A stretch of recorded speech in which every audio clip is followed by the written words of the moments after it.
ಸ್ನೇಹಿತರೆ, ಮೊನ್ನೆ ಮೋದಿ ಅವರು ಇಸ್ರೇಲ್ಗೆ ಒಂದು ಹೇಳಿಕೆ ಕೊಡ್ತಾರೆ. India is a mother land, Israel is a father land ಅಂತೇಳಿ. ಅರೆ, ಕಾಂಗ್ರೆಸ್ನವರು ಅದೊಂದು ಕಟ್ ಮಾಡಿಬಿಟ್ಟು ಓಡಿಸಿದ್ರು. ಭಕ್ತರಿಗೆ ಇಸ್ರೇಲ್ ತಂದೆ ರಾಷ್ಟ್ರ ಅಂತೆ, ತಂದೆ ಅಂತೆ, ಭಾರತ ತಾಯಿ ಅಂತೆ ಅಂತೇಳಿ. ಅದರೊಳಗೂ ಈ ಜಿಹಾದಿಗಳಿದ್ರಲ್ಲ, ಬಾಬಾ ಖುಷಿಗೆ ನಿಮ್ಮನ್ನ ಅನಕ್ಷರಸ್ಥರು ಕೊಂಡ್ರು. ಅದಕ್ಕೆ ಹೇಳೋದು, ಓದಿ ಎಜುಕೇಶನ್ ಮಾಡಿ ಅಂತೇಳಿ. ನೀವು ಎಜುಕೇಶನ್ ಮಾಡಲ್ಲ, ತಿಳ್ಕೊಳ್ಳಲ್ಲ, ಕಟ್ ಮಾಡೋದು ಯಾವನ ಕಟ್ ಮಾಡೋದನ್ನ ಓಡಿಸ್ತೀರಿ.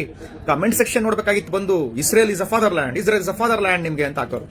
ನಾನು ನೋಡ್ತಾ ಅಂತ ಹೋದೆ ಮೋದಿ ಅವರು ಏನ್ ಮಾತಾಡಿದ್ದಾರೆ ಅಂತ. ಈ ವಿಡಿಯೋ ನೋಡಿ ಗೊತ್ತಾಗುತ್ತೆ. When many Indian Jews migrated to Israel in the mid 20th century, today a vibrant Indian origin Jewish community lives here. Israel is their fatherland and India their motherland.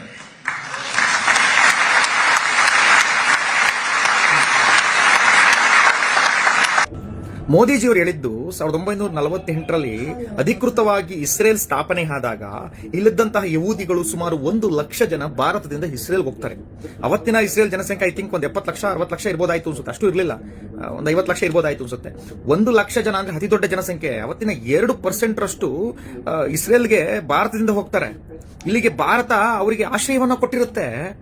ಅದಕ್ಕೆ ಅವರನ್ನ ಕುರಿತು ಭಾಷಣ ಮಾಡುವಾಗ ನರೇಂದ್ರ ಮೋದಿ ಅವರು ಹೇಳಿದ್ದು, ನಿಮ್ಗೆಲ್ಲರಿಗೂ ಸಹ ಇಸ್ರೇಲ್ ಫಾದರ್ ಲ್ಯಾಂಡ್ ಆದ್ರೆ ಭಾರತ ಮದರ್ ಲ್ಯಾಂಡ್ ನಿಮಗೆ 100 ವರ್ಷಗಳ ಕಾಲ ಆಶ್ರಯ ಕೊಟ್ಟಿತ್ತು ಅಂತ ಹೇಳ್ತಾರೆ. ಅದನ್ನ ಕಟ್ ಮಾಡ್ಕೊಂಡು ಓಡಿಸ್ತಿರಲ್ಲ. ನಿಮ್ದು ಮನಸ್ಥಿತಿ ಏನಂದ್ರೆ, ಕಾಂಗ್ರೆಸ್ ಉಗುಳ್ಬಿಟ್ಟು ಹೋದ್ರು ಸಹ ಅದನ್ನ ನಮಸ್ಕಾರ ಮಾಡ್ಕೊಂಡು ಮೈಗೊರ್ಸ್ಕೊಳ್ಳೋರು ನೀವು. ಇಂಥ ಮನಸ್ಥಿತಿ ಇರ್ತಕ್ಕಂಥವ್ರು ನೀವು. ಇಂಥ ಮನಸ್ಥಿತಿನ ನಾವ್ ಏನ್ ಎಕ್ಸ್ಪೆಕ್ಟ್ ಮಾಡ್ಲಿಕ್ಕೆ ಸಾಧ್ಯ?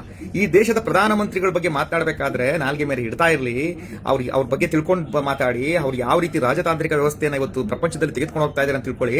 ಅವ್ರು ಯಾವ ರೀತಿ ಇವತ್ತು ಪ್ರಪಂಚದಲ್ಲಿ ತನ್ನ ವ್ಯಾಲ್ಯೂ ಅನ್ನ ಜಾಸ್ತಿ ಮಾಡ್ಕೊಂಡೇ ತಿಳ್ಕೊಳ್ಳಿ. ನಿಮ್ಗೆ ಇದ್ರಲ್ಲ ರಿಮೋಟ್ ಪ್ರಧಾನಿ, ಸುಮಾರು 10 ವರ್ಷಗಳ ಕಾಲ ಸೋನಿಯಾ ಗಾಂಧಿ ಹಳ್ಳಾಡೋರು, ಕುತ್ಕೊಳ್ಳೋರು. ಆ ರೀತಿ ರಿಮೋಟ್ ಪ್ರಧಾನಿ ಅಲ್ಲ.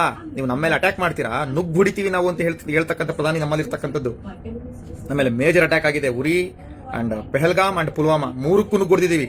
ನಿಮ್ಮ ಮನಮೋಹನಿ ಸಿಂಗ್ ಇದ್ದಂತಹ ಸಂದರ್ಭದಲ್ಲಿ ಸುಮಾರು 30 ರಿಂದ 40 ಅಟ್ಯಾಕ್ಗಳಾದ, ಒಂದೇ ಒಂದಕ್ಕೆ ರಿಟಾಲಿಯೇಷನ್ ಮಾಡಿಲ್ಲ. This is the Modi power.